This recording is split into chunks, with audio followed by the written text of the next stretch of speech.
Start. Hi guys, welcome to Pakistani family reaction में। उम्मीद करता हूँ आप सब खैरियत से होंगे, जाओगे, खुश होंगे, आबाद होंगे। तो यार मेरा नाम आजाद है। मैं नाना जी। तो यार आखिर क्यों अमेरिकन कार ब्रांड्स इंडिया में फेल हो चुकी हैं? अच्छा, वो इंडिया में अमेरिकन चलती कार? नहीं है। हाँ, अमेरिकन कार तो काफी अच्छी नहीं होती वैसे यार। लोग बोलते हैं बहुत अच्छी होती है, वही ना, लेकिन इंडिया के अंदर फेल तो कानून करते। स्टार्ट पहले वीडियो। अमेरिका सबसे अमीर है, अमेरिका महाशक्ति है। बिल्कुल बिल्कुल। यहाँ माइक्रोसॉफ्ट पावर है, गूगल है, यूट्यूब है। यहाँ ऐसा बहुत कुछ है जिसके बिना पूरी दुनिया में नॉर्मल लाइफ की कल्पना तक नहीं की जा सही सकती। कहा यार। यहाँ का कोका कोला, डोमिनोज, मैकडॉनल्ड्स जैसे प्रोडक्ट भी वर्ल्ड वाइड हिट हैं। पर कोई भी हर चीज में एक्सपर्ट नहीं होता। दुनिया भर में कई ब्रांड्स को मोनोपोली बना चुका अमेरिका एक मामले में झटके खाता है, और वो है कार का बाजार। केवल इंडिया ही नहीं, पूरी दुनिया के कार के बाजार में अमेरिका पूरी तरह से फेल होता है। पर ऐसा क्यों है?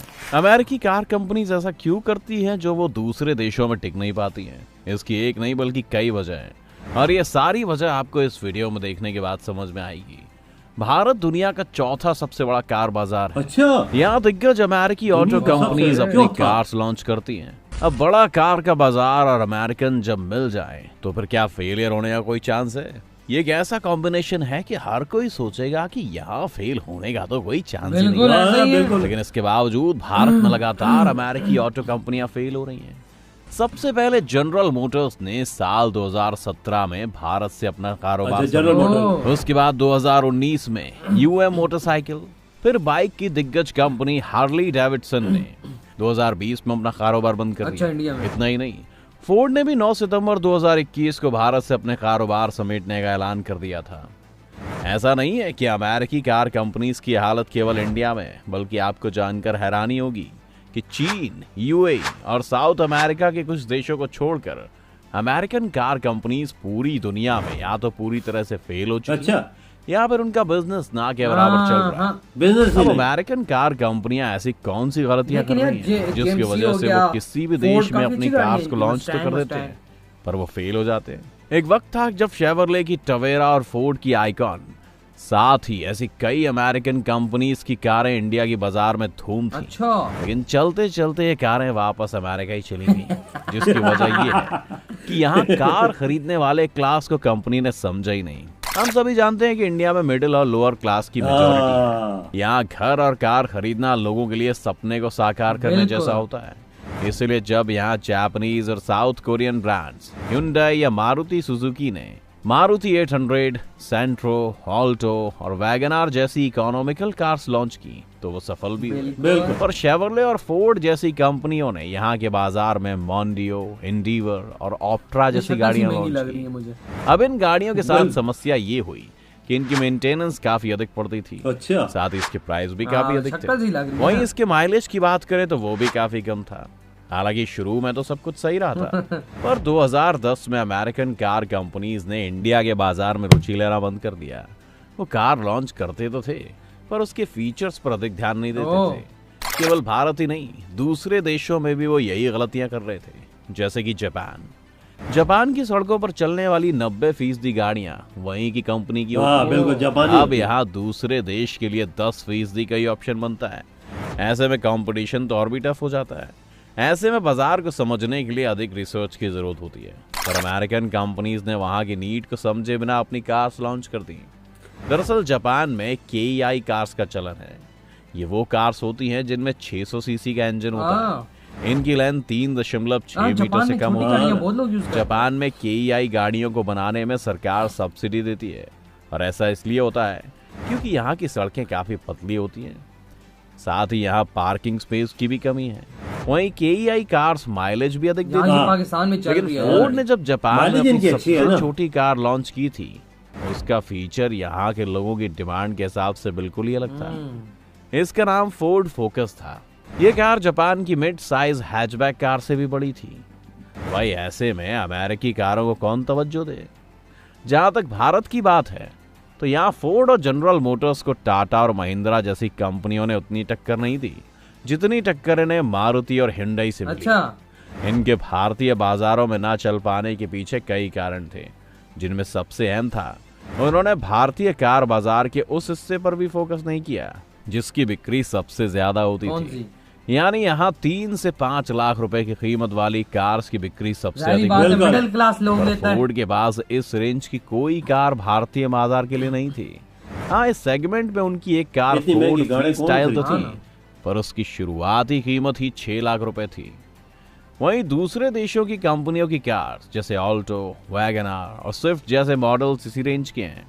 इतना ही नहीं, ज्यादातर अमेरिकी कंपनियों ने स्थानीय स्तर पर निर्माण करने पर जोर नहीं दिया, जिसकी वजह से उनके प्रोडक्ट हमेशा से महंगे रहे। करीब 89 से 90% पार्ट्स आयात किए जाते रहे। ऐसे में कीमत को लेकर वो भारतीय बाजार में दूसरी कंपनियों के मुकाबले नहीं चल पाई। अमेरिकन कार कंपनीज ने दूसरे देशों के मुताबिक ना तो इंजन और ना ही साइज का ख्याल रखा। इंडिया, जापान और यूरोप की कार्स के इंजन 1 से 2000 सीसी के होते हैं, वहीं अमेरिकन कार्स के इंजन 3000 से लेकर 6 से 7000 सीसी तक। 7,000 सीसी। कम से कम इंडिया में तो मैंने ऐसी इनको कारों को काफी काफी follow कम किया लोग हुआ है, खरीद गाड़ियों को पाएंगे। follow। वजह वही है, मिडिल और लोअर क्लास वाले लोगों की 7,000 संख्या सीसी काफी अधिक कौन है, जो इस बजट की कार खरीदने में जहाज सिर्फ के इंजन सपना ही अंदर। देख पाते हैं। साथ ही अमेरिकन कार कंपनीज उन्हीं कार्स को दूसरे देशों में लॉन्च कर देते हैं जो अमेरिका में हिट हो जाते हैं। अब शेवरले बीट और फोर्ड इको स्पोर्ट इसके सबसे बड़े उदाहरण हैं। अमेरिकन कार्स का इंडिया और दूसरे देशों में फेल होने की एक और बड़ी वजह है उनका अनरिलायबल होना। अच्छा, दुनिया भर में अमेरिकन कार्स के प्रति धारणा ये बन चुकी है कि उनकी कार्स विश्वसनीय नहीं होती हैं। पर ये बात आई कहां से? दरअसल कार्स की विश्वसनीयता को लेकर कई कंपनी सर्वे करती हैं। ऐसे में न्यूज एजेंसी कंपनी रॉयटर की रिपोर्ट बताती है कि जिन कंपनीज ने विश्वसनीयता के मामले में सबसे कम स्कोरिंग की है, उनमें अमेरिकी कार कंपनीज की संख्या सबसे ज्यादा है। अच्छा, दुनिया की तो बात छोड़िए, शायद यही वजह है कि खुद अमेरिका के देश में जापानी कंपनी टोयोटा ने सभी अमेरिकन कार कंपनीज को पीछे छोड़ अपना टोयोटा वर्चस्व बहुत कायम है। किया है। कहते हैं ना, नदी में उतरने वाला ही डूबता है, और बिजनेस में तो नफा नुकसान लगा ही रहता है, पर बाजी वही मारता है जो टिकने की कुव्वत रखता है। ऐसे में किसी भी कार कंपनी को ले लीजिए, रेनो, निसान, स्कोडा, ये तमाम कंपनियां पिछले कई सालों से इंडिया में नुकसान झेल रही हैं, जिनकी वजह इनकी कार्स की सेल में कमी आना है। पर काफी लोग टाटा नुकसान की उठा तरफ लेने जा के रहे हैं। बाद और महिंद्रा ये की तरफ। सभी इंडियन मार्केट में बनी हुई है, और वो इसलिए क्योंकि इसके पीछे उन्होंने रिसर्च किया, फिर इंडिया की डिमांड के हिसाब से कुछ और कार्स लॉन्च की और अपने सेल के तालमेल को बनाए रखा। पर अमेरिकन कार कंपनियां किसी भी तरह के झंझटों से दूर इसकाल नहीं निकालती हैं, और ज्यादा नुकसान होने पर वो उस देश से अपना सामान बांध कर निकल जाती हैं, क्योंकि उनकी नीति यही रही है।